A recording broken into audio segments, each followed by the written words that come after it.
Hello guys, நான் விளையாண்டுருக்க இந்த game தான் தி மேஸ். அதாவது இந்த கேம் எப்படின்னா, நம்ம சைடில் அந்த எட்ஜெல்லாம் இருக்குல்ல, அதில் தொடாமல் அந்த கேப்பில் வந்து அப்படியே நம்ம வின் ஆகணும்.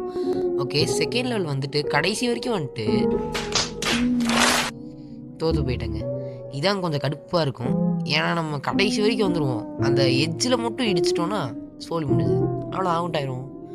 ஓகே, இப்போ எண்டு வரைக்கும் வந்தாச்சு. இந்த இடத்துல படாமல் அப்படியே அந்த கேப்பில் போய் போய் போய் அவ்வளோ வின் ஆகிட்டோம். இதான் கடைசி லெவலு. இதில் என்னென்னா, ஜாய்ஸ்டிக் வந்து கொஞ்சம் கோளாராக இருக்குது. சைடில் போனால் இன்சைடு போகுது, அந்த சைடு போனால் இன்சைடு வருது. ஓகே, மறக்காமல் எண்டை மட்டும் பார்த்துட்டு போயிருங்க.